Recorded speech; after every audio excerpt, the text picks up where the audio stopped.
Hi ಎಲ್ಲರಿಗೂ ನಮಸ್ಕಾರ, welcome back to our YouTube channel. So ಯಾರೆಲ್ಲ ವಿಡಿಯೋಸ್ ಅನ್ನ ಸಬ್ಸ್ಕ್ರೈಬ್ ಮಾಡದೆ ನೋಡ್ತಾ ಇದ್ದೀರಾ, ಸಬ್ಸ್ಕ್ರೈಬ್ ಮಾಡ್ಕೊಳ್ಳಿ ಅಂತ ಹೇಳ್ತಾ ಇವತ್ತಿನ ಒಂದು ತರಗತಿಯಲ್ಲಿ ನಾವು ಲೋಹಗಳು ಮತ್ತು ಅಲೋಹಗಳು ಇದ್ರ ಬಗ್ಗೆ ನೋಡ್ತಾ ಹೋಗೋಣ. Okay,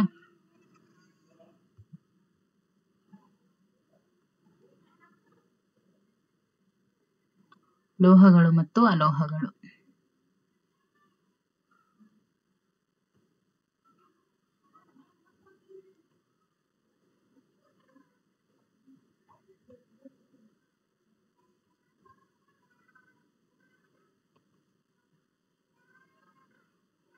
S, ready. ಓಕೆ, ಲೋಹಗಳು ಮತ್ತು ಅಲೋಹಗಳ ಬಗ್ಗೆ ನೋಡ್ತಾ ಹೋಗೋಣ. ಈ ಸಂಯುಕ್ತಗಳು ಹೆಚ್ಚಿನ ಕರಗುವ ಬಿಂದುವನ್ನ ಹೊಂದಿದೆ. ಕರಗುವ ಬಿಂದು ಅಂದ್ರೆ ಏನು? Melting point. ಕುದಿಯುವ ಬಿಂದು ಅಂದ್ರೆ ಏನು? Boiling point. ಸೊ ಯಾವ ಸಂಯುಕ್ತಗಳು ಹೆಚ್ಚಿನ ಕರಗುವ ಬಿಂದುವನ್ನ ಹೊಂದಿದೆ ಅಂತ ಅಂದ್ರೆ ತುಂಬಾ ಹೈಯೆಸ್ಟ್ ಪಾಯಿಂಟ್ ಅಲ್ಲಿ ಅದು ಕರಗುತ್ತೆ, ಮೆಲ್ಟ್ ಆಗುತ್ತೆ. ಅದು ಯಾವುದು? ಅಯಾನಿಕ್ ಸಂಯುಕ್ತಗಳು, ಕೋವಾಲೆಂಟ್ ಸಂಯುಕ್ತಗಳು, ಕಾರ್ಬನ್ ಸಂಯುಕ್ತಗಳು, ಮೇಲಿನ ಎಲ್ಲವೂ ಅಂತ ಇದೆ. This is very very very important question. Note this point. Okay, ಚೆನ್ನಾಗಿ ನೀವು ನೆನ್ಪಿಟ್ಕೊಳ್ಳಿ. ಇಂಥ ಕ್ವೆಶನ್ಸ್ ನೀವು ಎಕ್ಸ್ಪೆಕ್ಟ್ ಮಾಡುವಂತಹ ಕ್ವೆಶನ್ಸ್, ಮೋಸ್ಟ್ ಎಕ್ಸ್ಪೆಕ್ಟೆಡ್ ಕ್ವೆಶನ್ಸ್ ಅಂತಾನೆ ಹೇಳ್ಬೋದು ಇವೆಲ್ಲ. ಈ ಸಂಯುಕ್ತಗಳು ಹೆಚ್ಚಿನ ಕರಗುವ ಬಿಂದುವನ್ನ ಹೊಂದಿದವೆ. ಯಾವುವು? ಅಯಾನಿಕ್ ಸಂಯುಕ್ತಗಳ ಅಥವಾ ಕೋವಾಲೆಂಟ್ ಸಂಯುಕ್ತಗಳ, ಸೊ ಕಾರ್ಬನ್ ಸಂಯುಕ್ತಗಳ. ಇದನ್ನ ನೋಡಿದ್ರೆ ನಿಮ್ಗೆ ಏನ್ ಅನ್ಸುತ್ತೆ? ಕೋವಾಲೆಂಟ್ ಬಾಂಡು ತುಂಬಾ ಸ್ಟ್ರಾಂಗೆಸ್ಟ್ ಬಾಂಡ್ ಅಂತ ಹೇಳ್ತೀವಿ, ಹೌದಲ್ವಾ? ಇನ್ನು ಕಾರ್ಬನ್ ಸಂಯುಕ್ತಗಳು. ಸೊ ಇಲ್ಲಿ ಕೋವಾಲೆಂಟ್ ಸಂಯುಕ್ತಗಳು ಇದ್ದಾಗ ನಿಮಗೆ ಯಾವ್ದು ಇದರಲ್ಲಿ ಯಾವ್ದು ಹೆಚ್ಚಿನ ಕರಗುವ ಬಿಂದುವನ್ನ ಹೊಂದಿದೆ? ನೋಡಿ, ಅಯಾನಿಕ್ ಸಂಯುಕ್ತಗಳು ಏನಿದಾವಲ್ಲ, ಇವು very stronger than covalent bonds. Okay, so ಹಾಗಾಗಿ ಅಂದ್ರೆ ಕೋವಾಲೆಂಟ್ ಕಾಂಪೌಂಡ್ಸ್ ಗಿಂತನೂ ಈ ಅಯಾನಿಕ್ ಕಾಂಪೌಂಡ್ಸ್ ಏನಿದಾವೆ, these are very strong. So ಹಾಗಾಗಿ ಹೆಚ್ಚಿನ ಕರಗುವ ಬಿಂದುವನ್ನ ಹೊಂದಿರತಕ್ಕಂಥವು ಅಯಾನಿಕ್ ಸಂಯುಕ್ತಗಳು.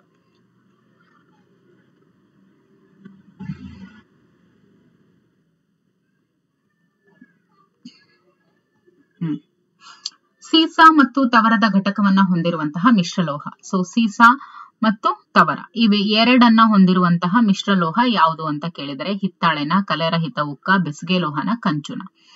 ಯಾವುದು ಯಾವುದು ಅಂತ ಹೇಳಿದ್ರೆ ದಟ್ ಇಸ್ ಬೆಸುಗೆ ಲೋಹ ಅಂತ ಹೇಳ್ತೀವಿ. ಏನು? ಬೆಸುಗೆ ಲೋಹ. ಓಕೆ,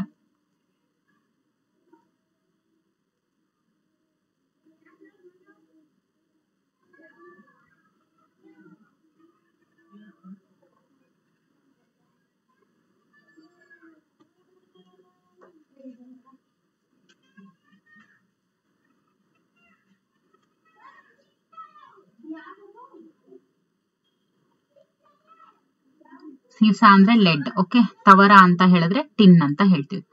ಓಕೆ, ಸೀಸಾ ಅಂದ್ರೆ ಟಿನ್, ತವರ ಅಂದ್ರೆ ಸೀಸಾ ಅಂತ ಹೇಳಿದ್ರೆ ಲೆಡ್, ತವರ ಅಂತ ಹೇಳಿದ್ರೆ ಟಿನ್. ಓಕೆ, ಲೆಡ್ ಅದನ್ನ PB ಅಂತ ಗುರುತಿಸ್ತೀವಿ, ಟಿನ್ ಅನ್ನ SN ಅಂತ ಹೇಳಿ ಗುರುತಿಸ್ತೀವಿ. ಸೊ ಇವೆರಡರ ಮಿಶ್ರಲೋಹ ಈ ಸಾಲ್ಡರ್ ಆಗಿರುತ್ತೆ. ಸ್ವಲ್ಪ ಸಾಲ್ಡರಿಂಗ್ ಮಾಡ್ಬೇಕು ಅಂತ ಹೇಳ್ತಾರೆ, ಹೌದಲ್ವಾ? ಬೆಸುಗೆ ಲೋಹ. ಸೊ ಅದು ಹೊಂದಿರುವಂತಹ ಮಿಶ್ರಲೋಹ ಏನು? That is lead and tin. Okay, alloy means alloy ಅಂತ ಹೇಳಿದ್ರೆ ಏನು? ಮಿಶ್ರಲೋಹ. ಕ್ಲಿಯರ್? ಎಸ್. ಬೆಸುಗೆ ಲೋಹದ ಈ ಗುಣದಿಂದ ಇದನ್ನು ವಿದ್ಯುತ್ ತಂತಿಗಳನ್ನ ಬೆಸೆಯೋದಕ್ಕೆ ಬಳಸ್ತಾರೆ.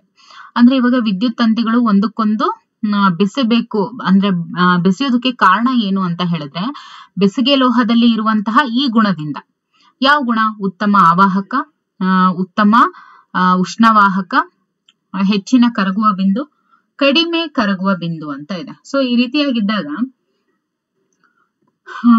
Which one is the right answer? ನೋಡಿ, ಉತ್ತಮ ಆವಾಹಕನ ಅಲ್ಲ. ಓಕೆ, ಉತ್ತಮ ಉಷ್ಣವಾಹಕನ ಅಲ್ಲ, ಹೆಚ್ಚಿನ ಕರಗುವ ಬಿಂದುನ ಅಲ್ಲ. ಏನು ಹಾಗಾದ್ರೆ? ಕಡಿಮೆ ಕರಗುವ ಬಿಂದು ಅಂದ್ರೆ ಲೋಯೆಸ್ಟ್ ಮೆಲ್ಟಿಂಗ್ ಪಾಯಿಂಟ್ ಅದಕ್ಕೆ ಅದು ಹೊಂದಿರೋ ಕಾರಣ. Okay, lowest melting point, due to its lowest melting point. Okay, due to its lowest melting point. ಉಭಯಧರ್ಮಿ ಆಕ್ಸೈಡ್ಗಳು ಅಂದ್ರೆ ಮೀನ್ಸ್ ಆಂಫೋಟೋರಿಕ್ ಆಕ್ಸೈಡ್ಸ್ ಅಂತ ಹೇಳ್ತೀವಿ. ಈ ಪ್ರತಿಕಾರಕದೊಂದಿಗೆ ವರ್ತಿಸಿ ಲವಣ ಮತ್ತು ನೀರನ್ನ ಕೊಡ್ತವೆ. ಉಭಯಧರ್ಮಿ ಅಂದ್ರೇನು, ಉಭಯವಾಸಿಗಳು ಅಂತ ಹೇಳ್ತೀವಲ್ವಾ, ಅದೇ ತರ ಇದು ಉಭಯವಾಸಿಗಳು ಅಂತ ಅಂದ್ರೆ ನೆಲ ಮತ್ತು ನೀರು ಎರಡರಲ್ಲೂ ವಾಸಿಸುವಂತವು. ಸೊ ಉಭಯಧರ್ಮಿ ಆಕ್ಸೈಡ್ಗಳು ಅಂತ ಹೇಳಿದ್ರೆ ಬೋತ್ ಆಸಿಡಿಕ್ ಮತ್ತೆ ಬೇಸ್ ಎರಡರಲ್ಲೂ ಕೂಡ ವರ್ತಿಸುವಂತವು. ಓಕೆ, ಈ ಪ್ರತಿಕಾರದೊಂದಿಗೆ ವರ್ತಿಸಿ ಲವಣ ಮತ್ತು ನೀರನ್ನ ಕೊಡ್ತವೆ. ಯಾವ್ದ್ರ ಸೊ ಲವಣ ಮತ್ತು ನೀರನ್ನ ಕೊಡೋದು ಯಾರ ಅಂದ್ರೆ ಯಾವುದರ ಜೊತೆ ವರ್ತಿಸಿದಾಗ. ಸೊ ಉಭಯಧರ್ಮಿ ಆಕ್ಸೈಡ್ಗಳು ಅಂದ್ರೆ ಹೆಸರೇ ಹೇಳುವಂತೆ ಉಭಯಧರ್ಮಿ ಆಕ್ಸೈಡ್ಗಳು ಅಂತ ಹೇಳಿದ್ರೆ ಏನು, amphoteric oxide, that is acid and base. So ಲೋಹ ಮತ್ತು ಅಲೋಹನ, ಜಲಜನಕ ಮತ್ತು ಆಮ್ಲಜನಕನ, ಲೋಹ ಮತ್ತು ಪ್ರತ್ಯಾಮ್ಲನ, ಆಮ್ಲ ಮತ್ತು ಪ್ರತ್ಯಾಮ್ಲನ, acid and base, that is ಆಮ್ಲ ಮತ್ತು ಪ್ರತ್ಯಾಮ್ಲ. ಲೋಹದ ಅದಿರಿನಿಂದ ಲೋಹವನ್ನ ಉದ್ಧರಿಸುವಂತ ಈ ಹಂತಗಳನ್ನ ಗಮನಿಸಿ. ಸಲ್ಫೈಡ್ ಅದಿರು, ಮತ್ತೆ ಒಂದು ಬಾಕ್ಸ್ ಕೊಟ್ಟಿದ್ದಾರೆ, ಅಪಕರ್ಷಣೆ, ಅದಾದ ನಂತರ ಶುದ್ಧೀಕರಣ. ಅಂದ್ರೆ ಲೋಹದ ಅದಿರು, ಲೋಹ ಅಂದ್ರೆ ಏನು, ಮೆಟಲ್. ಸೊ ಮೆಟಲ್ ಓರ್ ಅಂದ್ರೆ ಲೋಹದ ಅದಿರು. ಇದರಿಂದ ಲೋಹವನ್ನ ಉದ್ಧರಿಸುವಂತಹ, ಅಂದ್ರೆ ಲೋಹವನ್ನ ನಾವು ತಗೋತೀವಿ ಅಂದ್ರೆ ಯಾವೆಲ್ಲ ಸ್ಟೆಪ್ಸ್ ಅನ್ನ ನಾವು ಹಂತಗಳನ್ನ ಫಾಲೋ ಮಾಡ್ಬೇಕು. ಸಲ್ಫೈಡ್ ಅದಿರು ಆದ ನಂತರ ವಿದ್ಯುತ್ ವಿಭಜನೆ ಮಾಡ್ಬೇಕಾ, ಕಾಸುವಿಕೆ ಮಾಡ್ಬೇಕಾ, ಹುರಿಯುವಿಕೆ ಮಾಡ್ಬೇಕಾ, ಉತ್ಕರ್ಷಿಸುವಿಕೆ ಮಾಡ್ಬೇಕಾ? ನೋಡಿ, ಸಲ್ಫೈಡ್ ಅದಿರು ಆದ ನಂತರ ಹುರಿಯುವಿಕೆ. ಓಕೆ, ಹುರಿಯುವಿಕೆ ಅದಾದ ನಂತರ ಅಪಕರ್ಷಣೆ, ಅದಾದ ನಂತರ ಶುದ್ಧೀಕರಣ. ಓಕೆ, ಈ ಪ್ರಕ್ರಿಯೆಗಳು ನಡೆಯುತ್ತೆ. ತಾಮ್ರದ ಆಕ್ಸೈಡ್ ಸಾರರಿಕ್ತ ಹೈಡ್ರೋಕ್ಲೋರಿಕ್ ಆಮ್ಲದೊಂದಿಗೆ ವರ್ತಿಸಿದಾಗ, ನೋಡಿ ತಾಮ್ರದ ಆಕ್ಸೈಡ್ ಏನಿರುತ್ತೆ ಅದು ಸಾರರಿಕ್ತ ಹೈಡ್ರೋಕ್ಲೋರಿಕ್ ಆಮ್ಲದೊಂದಿಗೆ ವರ್ತಿಸಿದಾಗ ಉಂಟಾಗುವಂತಹ ಉತ್ಪನ್ನ ಏನಿರುತ್ತೆ ಲವಣ ಮತ್ತು ನೀರು. ಹಾಗಾದ್ರೆ ತಾಮ್ರದ ಆಕ್ಸೈಡ್ ಅನ್ನ ಹೀಗೆ ಕರಿಬಹುದು. ಯಾವ ತರ ಕರಿತೀರಾ? ಇಲ್ಲಿ ಆಕ್ಸೈಡ್, ಇದು ತಾಮ್ರದ ಆಕ್ಸೈಡ್. ಓಕೆ, ತಾಮ್ರದ ಆಕ್ಸೈಡ್ ಸಾರರಿಕ್ತ ಹೈಡ್ರೋಕ್ಲೋರಿಕ್ ಆಮ್ಲದೊಂದಿಗೆ ಅಂದ್ರೆ ಕಾನ್ಸಂಟ್ರೇಟೆಡ್ HCl ನೊಂದಿಗೆ ಇದು ವರ್ತಿಸುತ್ತೆ. ಓಕೆ, ತಾಮ್ರದ ಆಕ್ಸೈಡ್ ಕಾನ್ಸಂಟ್ರೇಟೆಡ್ ಹೈಡ್ರೋಕ್ಲೋರಿಕ್ ಆಸಿಡ್ ಜೊತೆಗೆ ವರ್ತಿಸುತ್ತೆ. ಅವಾಗ ಉಂಟಾಗುವಂತ ಉತ್ಪನ್ನ ಏನಾಗಿರುತ್ತೆ, ಸಾಲ್ಟ್ ಪ್ಲಸ್ ನೀರು ಮೀನ್ಸ್ ವಾಟರ್ ಆಗಿರುತ್ತೆ. ಹಾಗಾದ್ರೆ ತಾಮ್ರದ ಆಕ್ಸೈಡ್ ಅನ್ನ ಹೀಗೆ ಕರೆಯಬಹುದು. ಏನಂತ ಕರೀತಾರೆ ಇಲ್ಲಿ? ತಾಮ್ರದ ಆಕ್ಸೈಡ್ ಅಂತ ಅಂದ್ರೆ ಏನದು? ಬೇಸಿಕ್ ಆಕ್ಸೈಡ್, ಹೌದಲ್ವಾ? ಬೇಸಿಕ್ ಆಕ್ಸೈಡ್ ಅಂದ್ರೇನು? ಬೇಸ್ ಅಂದ್ರೇನು? ಪ್ರತ್ಯಾಮ್ಲ. ಸೊ ಪ್ರತ್ಯಾಮ್ಲೀಯ ಆಕ್ಸೈಡ್ ಅಂತ ಹೇಳಿ ಕರಿಬಹುದು. ಅಲ್ಯೂಮಿನಿಯಂ ಲೋಹವು ಹಬೆಯೊಂದಿಗೆ ಪ್ರತಿವರ್ತಿಸುವ ರಾಸಾಯನಿಕ ಕ್ರಿಯೆಯ ಸರಿದೂಗಿಸಿದ ರಾಸಾಯನಿಕ ಸಮೀಕರಣ. ಅಲ್ಯೂಮಿನಿಯಂ ಲೋಹ ಅಂದ್ರೇನು? Al ಇದು.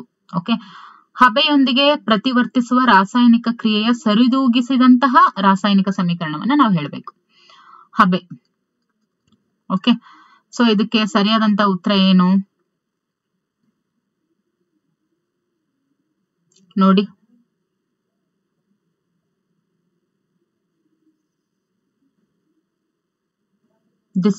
ಇದ್ರೊಳಗಡೆ ರೈಟ್ ಆಪ್ಷನ್ ಬಂದು ಇಲ್ಲಿ ನೋಡಿ Al2 ಇದೆ, ಬಟ್ ಇಲ್ಲಿ 3 ಇದೆ, ಇಲ್ಲಿ 2H2O ಇದೆ, ಇದು ಇದೆ.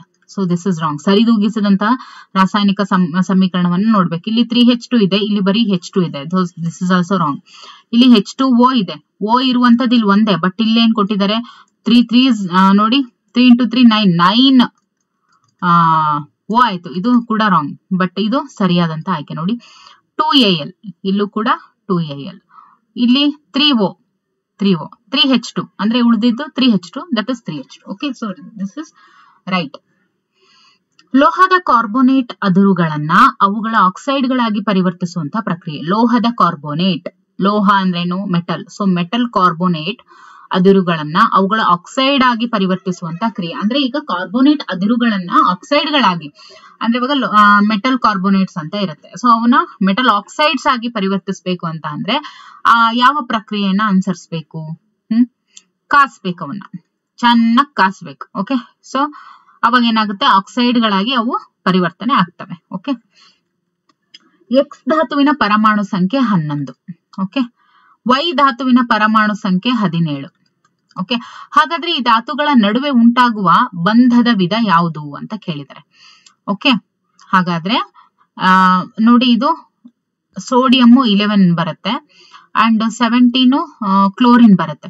ಸೊ ಇವೆರಡರ ನಡುವೆ ಉಂಟಾಗುವಂತಹ ಬಂಧದ ವಿಧ, ಸೊ ಇದನ್ನ ನಾವೇನಂತ ಕರಿತೀವಿ? ಅಯಾನಿಕ್ ಬಾಂಡ್ ಅಂತ ಕರಿತೀವಿ. ದಟ್ ಬಿಕಾಸ್ Na+Cl- ಅಂತ ಹೇಳ್ತೀವಿ. ಸೊ ಅಯಾನಿಕ್ ಬಂಧ ಇಲ್ಲಿ ಏರ್ಪಡುತ್ತೆ. ಓಕೆ, ಇನ್ನು 34 ಪ್ರಶ್ನೆ ನಂಬರ್ 34. Okay, S. ಈ ಕೆಳಗಿನ ರಾಸಾಯನಿಕ ಕ್ರಿಯೆಗಳನ್ನ ಗಮನಿಸೋಣ.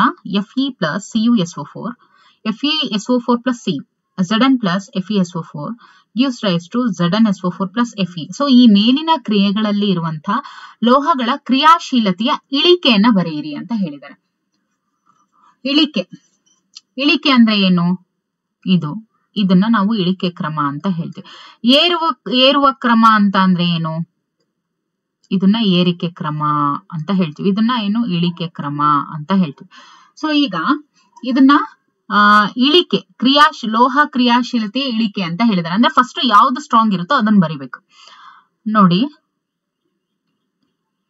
ಈಗ ಇಲ್ಲಿ FeSO4, ಓಕೆ, ಇಲ್ಲಿ Cu ಬಂದಿದೆ. ಸೊ ಇಲ್ಲೇನು ಏನಂತ ಹೇಳ್ಬೋದು? ಇಲ್ಲಿ Fe ನ ಓಡಿಸ್ಬಿಟ್ಟು ಅಂದ್ರ Cu ಅನ್ನ ಓಡಿಸ್ಬಿಟ್ಟು ಇಲ್ಲಿ Fe ಬಂದು ಕುತ್ಕೊಂಡಿದೆ. Cu ನೀನ್ ಆ ಕಡೆಗೆ ಹೋಗು, ನಾನ್ ನಿನ್ ಜೊತೆಗೆ ಬರ್ತೀನಿ, ನಾನು SO4 ಜೊತೆಗೆ ಹೋಗ್ಬೇಕು ಅಂತ ಹೇಳಿ ಇದನ್ನ ಬೇರ್ಪಡಿಸ್ಬಿಟ್ಟು ಈ Fe ಬಂದು SO4 ಜೊತೆಗೆ ಬಂದಿದೆ. ಹೌದಲ್ವಾ? ಇಲ್ಲೇನಾಗಿದೆ ನೋಡಿ, FeSO4 ಇದೆ ಅಂದ್ರೆ ಇವ್ರಿಬ್ರೇನೋ ಜೊತೆ ಇದ್ದಾರೆ. ಅವಾಗ ಈ Zn ಏನ್ ಬರುತ್ತೆ? ಈ Zn ಏನ್ ಬರುತ್ತೆ, ನೀನ್ ಹೋಗಪ್ಪ ಆ ಕಡೆ, ನಾನ್ ಬರ್ತೀನಿ ಅಂತ ಹೇಳಿ ಈ ಬಾಂಡ್ ಅನ್ನ ಬೇರೆ ಮಾಡ್ಬಿಟ್ಟು ಈ Zn ಬಂದು SO4 ಜೊತೆಗೆ ಸೇರುತ್ತೆ. ಸೊ ಇಲ್ಲಿ ಯಾವ್ದು ಬಂದು ಸೇರಿದೆ? Zn ಬಂದು ಸೇರಿದೆ. ಹೌದಾ? ವೇಟ್, ಯಾವ್ದು ಬಂದು ಸೇರಿದೆ ಇಲ್ಲಿ? Zn ಬಂದು ಅಟ್ಯಾಚ್ ಆಗಿದೆ. ಅಂದ್ರೆ ಇಲ್ಲಿ Cu ಗಿಂತಾನು Fe ಇಲ್ಲಿ ಸ್ಟ್ರಾಂಗ್ ಇದೆ. ಓಕೆ, ಇಲ್ಲಿ ಐರನ್ ಗಿಂತಾನು ಇಲ್ಲಿ ಜಿಂಕ್ ಸ್ಟ್ರಾಂಗ್ ಇದೆ. ಹೌದಲ್ವಾ? ಸೊ ಕಾಪರ್, Fe ಮತ್ತೆ Zn ಅಂದ್ರೆ ಫಸ್ಟ್ Cu ಇತ್ತು. ಹೌದಲ್ವಾ?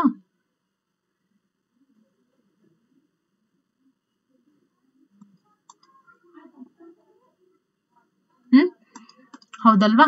ಸೊ ಇವಾಗ ನಾವೇನ್ ಮಾಡ್ಬೇಕು? ಇದನ್ನ ನಾವು ಇಳಿಕೆ ಕ್ರಮದಲ್ಲಿ ಬರಿಬೇಕು. ಏನ್ ಮಾಡ್ಬೇಕು? ನಾವು ಇಳಿಕೆ ಕ್ರಮದಲ್ಲಿ ಬರಿಬೇಕು. ಅಂದ್ರೆ ಯಾವ ತರ ನೋಡ್ತಾ ಹೋಗಿ. ಸೊ ಫಸ್ಟ್ Cu ಇತ್ತು, ಅದಾದ ನಂತರ Cu ನ ಓಡಿಸಿ Fe ಬಂತು, ಆಮೇಲೆ Fe ನ ಓಡಿಸಿ Zn ಬಂತು. ಸೊ ಇಲ್ಲಿ ಕ್ರಿಯಾಶೀಲತೆ ಅಂತ ನೋಡಿದಾಗ ಏನಾಗುತ್ತೆ? Zn ಏನಿದೆ ಇವೆರಡಕ್ಕಿಂತಾನು ಸ್ಟ್ರಾಂಗ್ ಇದೆ. ಹೌದಲ್ವಾ? This is very strong. Zn ಏನಿದೆ ಇದು ವೆರಿ ಸ್ಟ್ರಾಂಗ್. ಸೊ ಈ ಜಾಗದಲ್ಲಿ ನಾವು Zn ಹಾಕ್ಬೋದಾ? ಫಸ್ಟ್ ಪ್ಲೇಸ್ ಅಲ್ಲಿ. ಇನ್ನು ಎರಡನೇ ಪ್ಲೇಸ್ ಯಾವುದು?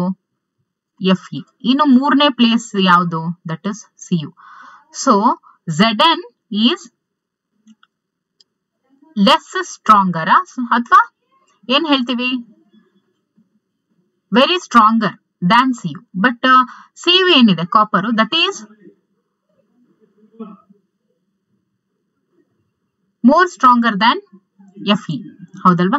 So this is the right answer. Sorry Zn. Okay, Fe ಇಲ್ಲಿ ನಾನು ಏನ್ ಬರ್ದಿದ್ದೀನಿ ಇದ್ರ ಪ್ರಕಾರ ಬರೀಬೇಕು ಅಲ್ವಾ? So Zn, Fe and Cu. ಇನ್ನು 35ನೇ ಪ್ರಶ್ನೆ. ಸೀತಾ ತಾನು ಹೊಸದಾಗಿ ಖರೀದಿಸಿದಂತಹ ಬೆಳ್ಳಿ ಕಾಲ್ಗೆಜ್ಜೆ ಕೆಲವು ದಿನಗಳ ನಂತರ ಕಪ್ಪು ಪದರ ಕಂಡು ಬರುತ್ತೆ. ಸೊ ಈ ಒಂದು ಕ್ರಿಯೆಗೆ ಕಾರಣವಾದಂತಹ ವಾತಾವರಣದ ಅನಿಲ ಯಾವುದು ಅಂತ ಕೇಳಿದ್ರೆ ಇಂಗಾಲದ ಡೈಆಕ್ಸೈಡ್, ಸಲ್ಫರ್, ಆಮ್ಲಜನಕ, ನೈಟ್ರೋಜನ್ ಡೈಆಕ್ಸೈಡ್ ಅಂತ ಇದೆ. ಇವೆಲ್ಲ ಅಂದ್ರೆ ಅಪ್ಲೈಡ್ ಕ್ವೆಶನ್ಸ್ ಆಗಿರ್ತವೆ. ಸೊ ಇದರಲ್ಲಿ ಸಲ್ಫರ್ ಏನಿದೆಯಲ್ಲ ಇದು ಸರಿಯಾದಂತ ಆಯ್ಕೆ. ಈ ಲೋಹವು ನಶಿಸುವಿಕೆ ಕ್ರಿಯೆಯಿಂದ ತನ್ನ ಬಾಳಿಕೆಯನ್ನ ಹೆಚ್ಚಿಸಿಕೊಂಡಿದೆ. ಯಾವುದು ನಶಿಸುವಿಕೆ ಕ್ರಿಯೆಯಿಂದ ತನ್ನ ಬಾಳಿಕೆಯನ್ನ ಹೆಚ್ಚಿಸಿಕೊಂಡಿದೆ? ಯಾವುದು? ಕಬ್ಬಿಣ, ತಾಮ್ರ, ಮೆಗ್ನೀಷಿಯಂ, ಅಲ್ಯೂಮಿನಿಯಂ. ಸೊ ಯಾವುದು ಸರಿಯಾದಂತ ಉತ್ತರ? ಅಲ್ಯೂಮಿನಿಯಂ. ಓಕೆ, ಇವೆಲ್ಲ ಬೇಗ ನಶಿಸ್ತವೆ. ಹೌದಲ್ವಾ? But aluminium not like that. ಲೋಹದ ಕಾರ್ಬೋನೇಟ್ ಆಮ್ಲಗಳೊಂದಿಗೆ ವರ್ತಿಸಿ ಬಿಡುಗಡೆಯಾಗುವಂತಹ ಈ ಅನಿಲವು ಉರಿಯುವ ಮೇಣದ ಬತ್ತಿಯನ್ನ ಆರಿಸುತ್ತೆ. ಯಾವುದು ಉರಿಯುವ ಮೇಣದ ಬತ್ತಿಯನ್ನ ಆರಿಸೋದು? ದಟ್ ಇಸ್ ಇಂಗಾಲದ ಡೈಆಕ್ಸೈಡ್. ಓಕೆ, ಅಲ್ಯೂಮಿನಿಯಂ, ತಾಮ್ರ, ಕ್ಯಾಲ್ಸಿಯಂ ಮತ್ತು ಸೀಸಾ ಲೋಹಗಳನ್ನ ಅವುಗಳ ಕ್ರಿಯಾಕಾರತ್ವದ ಇಳಿಕೆ ಕ್ರಮದಲ್ಲಿ ಬರೆಯಿರಿ ಅಂತ ಇದೆ. ಸೊ ಇಳಿಕೆ ಕ್ರಮದಲ್ಲಿ ಬರಿಬೇಕು ಅಂತ ಹೇಳಿದ್ರೆ ಈ ತರ. ಓಕೆ, ಎಕ್ಸ್ ಮತ್ತು ವೈ ವರ್ತಿಸಿ ಝೆಡ್ ಎಂಬ ಸಂಯುಕ್ತವನ್ನ ಕೊಡುತ್ತೆ. ಇದರಲ್ಲಿ ಎಕ್ಸ್ ಎಲೆಕ್ಟ್ರಾನ್ ಅನ್ನ ಬಿಟ್ಟು ಕೊಡುತ್ತೆ, ವೈ ಎಲೆಕ್ಟ್ರಾನ್ ಅನ್ನ ಪಡೆದುಕೊಳ್ಳುತ್ತೆ. ಸೊ ಈ ಕೆಳಗಿನ ಯಾವ ಲಕ್ಷಣವು ಝೆಡ್ ಗೆ ಸಂಬಂಧಿಸಿಲ್ಲ ಅಂತ ಕೇಳಿದರೆ, ಇದರಲ್ಲಿ ನೋಡಿ, ಇದರಲ್ಲಿ ಅದು ಹೆಚ್ಚಿನ ಕರಗುವ ಬಿಂದುವನ್ನ ಹೊಂದಿದೆ, ದ್ರಾವಣ ಸ್ಥಿತಿಯಲ್ಲಿ ವಿದ್ಯುತ್ ಅನ್ನ ಹರಿಸುತ್ತೆ, ಘನ ಸ್ಥಿತಿಯಲ್ಲಿ ದೊರಕುತ್ತೆ, ಅದು ಕಡಿಮೆ ಕರಗುವ ಬಿಂದುವನ್ನ ಹೊಂದಿದೆ. ಇಲ್ಲಿ ಸಂಬಂಧಿಸಿಲ್ಲದೆ ಇರುವಂತದ್ದು ಅದು ಕಡಿಮೆ ಕರಗುವ ಬಿಂದುವನ್ನ ಹೊಂದಿದೆ ಅಂತ ಇದೆಯಲ್ಲ, ದಿಸ್ ಒನ್. ಈ ಕೆಳಗಿನ ಯಾವ ಜೋಡಿಯು ಸ್ಥಾನಪಲ್ಲಟ ಕ್ರಿಯೆಯನ್ನ ಉಂಟು ಮಾಡುತ್ತೆ? ಅಂದ್ರೇನು ಸ್ಥಾನಪಲ್ಲಟ? ಡಿಸ್ಪ್ಲೇಸ್ಮೆಂಟ್ ಇದನ್ನ ಉಂಟು ಮಾಡುತ್ತೆ. NaCl ದ್ರಾವಣ ಮತ್ತು ತಾಮ್ರದ ಲೋಹ, MgCl2 ದ್ರಾವಣ ಮತ್ತು ಅಲ್ಯೂಮಿನಿಯಂ ಲೋಹ, FeSO4 ದ್ರಾವಣ ಮತ್ತು ಬೆಳ್ಳಿಯ ಲೋಹ, AgNO3 ದ್ರಾವಣ ಮತ್ತು ತಾಮ್ರದ ಲೋಹ ಅಂತ ಇದೆ. ಸೊ ಸರಿಯಾದಂತ ಆಪ್ಷನ್ AgNO3 ದ್ರಾವಣ ಮತ್ತು ತಾಮ್ರದ ಲೋಹ. ಇವೆರಡರ ನಡುವೆ ಅಂದ್ರೆ ಇವು ಏನಿದಾವೆ, ಸ್ಥಾನಪಲ್ಲಟ ಕ್ರಿಯೆಯನ್ನ ಇವು ಉಂಟು ಮಾಡ್ತವೆ. ಓಕೆ,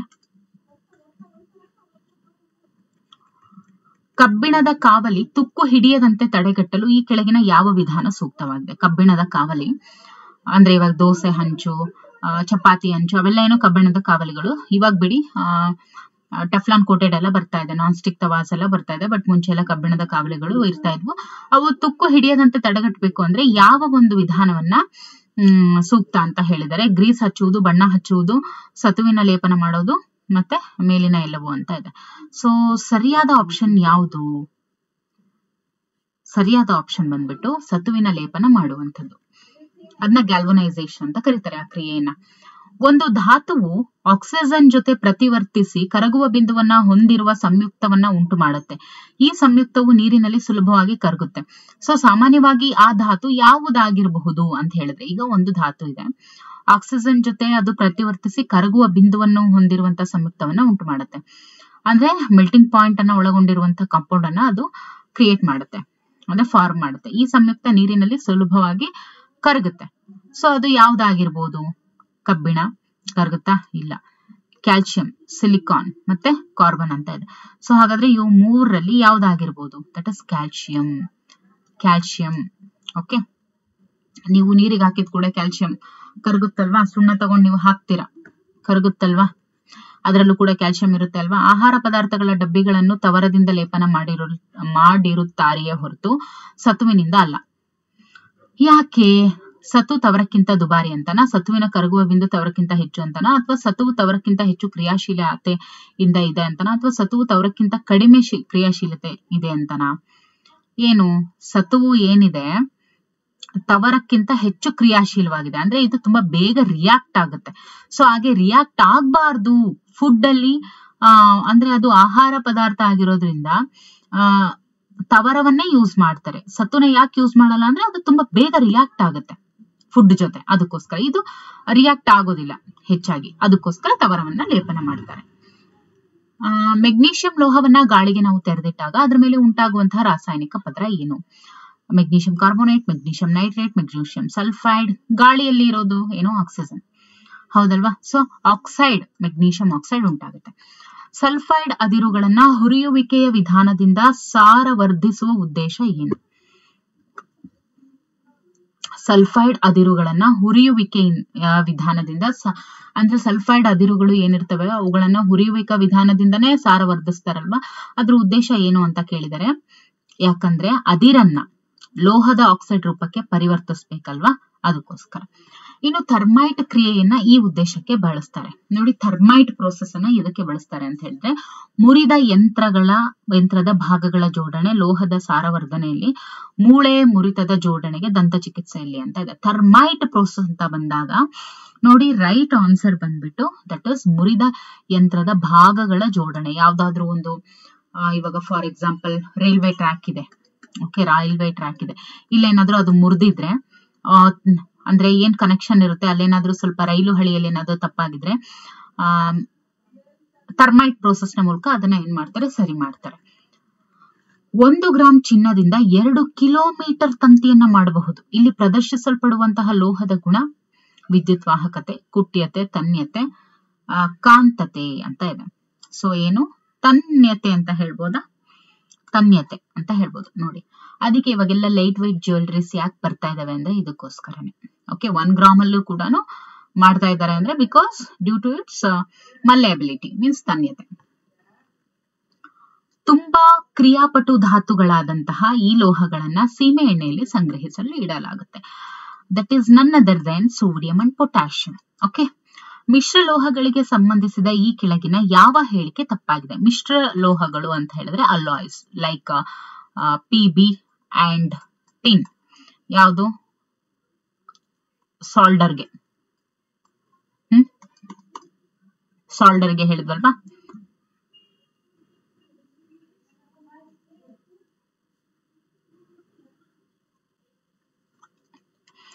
ಸೊ ಯಾವ ಹೇಳಿಕೆ ತಪ್ಪಾಗಿದೆ? ವಿದ್ಯುತ್ ವಾಹಕತೆ ಕಡಿಮೆ ಇರುತ್ತೆ, ಕರಗುವ ಬಿಂದು ಕಡಿಮೆ ಇರುತ್ತೆ, ಘಟಕ ಲೋಹಗಳಿಗಿಂತ ಭಿನ್ನವಾದ ಲಕ್ಷಣ ಹೊಂದಿದೆ, ವಿದ್ಯುತ್ ವಾಹಕತೆ ಹೆಚ್ಚಿದೆ ಅಂತ. ಇದರಲ್ಲಿ ಯಾವುದು ತಪ್ಪು ಅನ್ನೋದನ್ನ ಹುಡುಕ್ಬೇಕು. ಹಾಗಾದ್ರೆ ಯಾವೆಲ್ಲ ಸರಿ ಅಂತ ನೋಡೋದಾದ್ರೆ ಅದಕ್ಕೆ ವಿದ್ಯುತ್ ವಾಹಕತೆ ತುಂಬಾನೇ ಕಡಿಮೆ ಇರುತ್ತೆ. ಓಕೆ, ಕರಗುವ ಬಿಂದು ಕೂಡ ಕಡಿಮೆ ಇರುತ್ತೆ, ಅಂದ್ರೆ ಲೋಯೆಸ್ಟ್ ಮೆಲ್ಟಿಂಗ್ ಪಾಯಿಂಟ್ ಅನ್ನ ಅಲಾಯ್ಸ್ ಒಳಗೊಂಡಿರುತ್ತೆ. ಇನ್ನು ಘಟಕ ಲೋಹಗಳು ಅಂತ ಅಂದ್ರೆ ಇದನ್ನ ನಾವು ಅಲಾಯ್ ಅಂತ ಕರಿತೀವಿ. ಓಕೆ, ಸಾಲ್ಡರ್ ನ ನಾವು ಅಲಾಯ್ ಅಂತ ಕರಿತೀವಿ. ಘಟಕ ಲೋಹಗಳು ಅಂತ ಹೇಳಿದ್ರೆ ಇದು ಒಂದು ಘಟಕ, ಇದು ಒಂದು ಘಟಕ. ಅಂದ್ರೆ ಇಂಡಿವಿಜುವಲ್ ಘಟಕಗಳು ಅಂತ ನಾವೇನ್ ಕರಿತೀವಿ, ಒಂದು ಪ್ಯೂರ್ ಎಲಿಮೆಂಟ್ ಅಂತ ನಾವೇನ್ ಕರಿತೀವಿ, ಅವುಗಳಿಗಿಂತ ಭಿನ್ನವಾದ ಲಕ್ಷಣವನ್ನ ಇದು ಒಳಗೊಂಡಿರುತ್ತೆ. ಹೌದಲ್ವಾ? This is also right. But ವಿದ್ಯುತ್ ವಾಹಕತೆ ಹೆಚ್ಚು ಅಂತ ಇದೆಯಲ್ಲ, ದಿಸ್ ಇಸ್ ರಾಂಗ್. ಸೊ ಈ ಹೇಳಿಕೆ ತಪ್ಪಾಗಿದೆ. ಓಕೆ, ಸೊ ಮುಂದಿನ ಒಂದು ತರಗತಿಯಲ್ಲಿ 50ನೇ ಪ್ರಶ್ನೆಯಿಂದ ಶುರು ಮಾಡೋಣ. Okay, thank you for watching.